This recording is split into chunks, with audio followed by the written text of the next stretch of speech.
Hey guys! Welcome back to my channel! Maraming salamat po sa pag-click na naman ng aking video. And today, we're gonna do vlog and Japanese lesson again. So, pupunta po tayo ng Fukuoka. And we're gonna stay at a hostel. Ay, hindi. Capsule hotel pala. And while we're doing our vlog, syempre mag-aaral po tayo ng Japanese lessons or like mga Japanese words, phrases. Mga 5 lang po yung pag-aaralan natin today, so hindi po masyadong marami.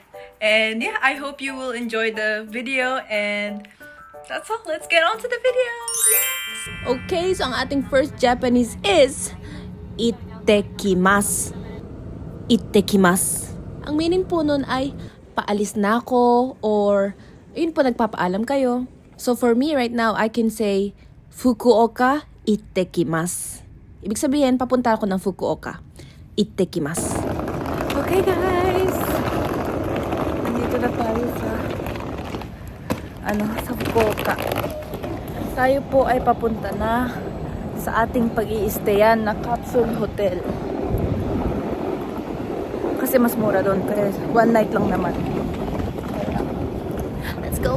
And guys, we are here! Which leads to our second Japanese, which is ikanji. Ikanji.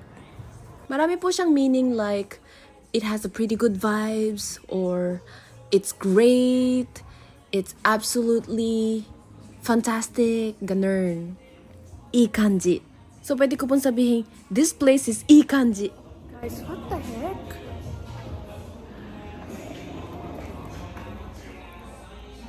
Yeah, the millennials. Guys, ang ganda ng pag-i-stayan ko. Oh my God. Hindi ko inakalang ganitong kaganda rito. Oh my God. Ano lang siya guys? Mga 3,000 or 4,000 yun lang siya. Wow. Like, this is such a good deal. I'm excited.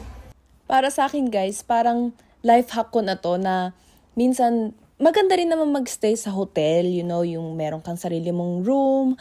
Pero kung magta-travel ka po a lot, tapos kunyari isang gabi lang naman yung gagamitin mo, dito ka na lang sa sa capsule hotel. Kung okay ka lang na na maliit lang yung room mo, ganun, tapos po yung iba share. Kung di ko po masyadong maselan, I think okay, magiging okay lang po. And by the way, yung chinus ko po na room na to is for girls po. Merong room din na for only guys o kaya girls and boys. Ganun. Pero yung sa akin, yung room ko po na to na floor na to mismo, puro babae po lahat. Anyways, before we go to our third Japanese word, let's review muna. So, ang first word natin ay ittekimasu. Paalis na ako. Ittekimasu. And ang second word natin is ikanji. Ikanji. Which means it feels good, it's great. So, ang ating pangatlong word ay totemo. Totemo. Ito, napakadaming ways to use it because it means very or napaka. So, for example po, pinapakita ko sa inyo ngayon yung parang bathroom nito. We can say, kunyari, ang linis niya, napakalinis. We can say, totemo clean. Well, we say totemo kirei sa Japanese, pero wag mo na yun, masyadong marami. So we can say, totemo clean, very clean. Guys, oh my God. Hindi ko talaga po in-expect na ganun pong kaganda yung pag-i-stayan ko. Oh my God. Whew. Okay, chill ka lang. So now, papunta na po tayong dinner. Kasi gutom na ako. Chicken lang po kinain ko kanina. Kanina umaga pa po yun. Kaya, let's go! Nandito na po tayo sa fine dining restaurant. Ay, char! So, dito po, pwede po natin ulit gamitin ang totemo. So, we can say, totemo elegante. Ayun, taray! Totemo elegant. And we were gonna have a course meal today. Siyempre, ititreat po natin ang ating mga sarili because why? Because deserve ko to. Deserve ko to. And of course, moving on for our next word would be oishii. Oishii. Oishii. Ang sarap! It's so yummy. Oishi. Ayan, tingnan nyo naman ang aking facial expressions. Oishi. Again, we can also say, totemo oishi, which means napakasarap. Totemo oishi. Or you can just say, oishi, masarap. Siguro po alam nyo na yung word oishi. So, for advance, oishikatta. Oishikatta.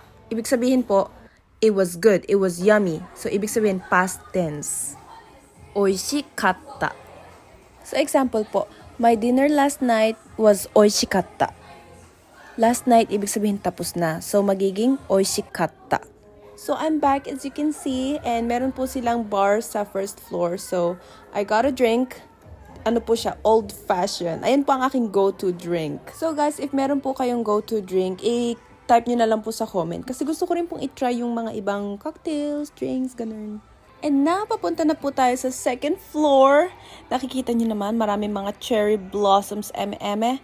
Sa Japan, mga late March hanggang early April, yung peak ng mga cherry blossoms. Pero it depends naman po sa area. For example po, dito nakatira po ko ngayon sa Okinawa and mas mabilis siya. So here, mga February po yung peak. And moving on to our last word for today is itadakimasu. Itadakimasu. Ito po ay ginagamit bago kumain. So parang nagpapasalamat po sa kung sino yung gumawa ng pagkain, kung paano ginawa yung pagkain. So it's just like being grateful for the food. So ito na po ang breakfast natin. And we will say, itadakimasu. Usually when we say it, pinagdidikit po namin ang aming kamay like this. But this time I was filming, so isang kamay lang for now. Well, that is all of our Japanese words for today. So let's review. So today we have ittekimasu, paalis na ako. Ikanji, it's really good, it's great. Then totemo is napaka, very. And then oishi, ang sarap. And lastly, itadakimasu. Thank you for the food. Hey guys, thank you so much for watching sa aking Fukuoka one-night trip lang naman. And by the way, nandito na po tayo sa aking pag-i-stayan kasi nagpunta po ako dito because I want to get my driver's license. And nag-apply po ako sa driving camp dito. I can get my license in 2 weeks kung makakapasa po ako sa exam. Pero I'm excited.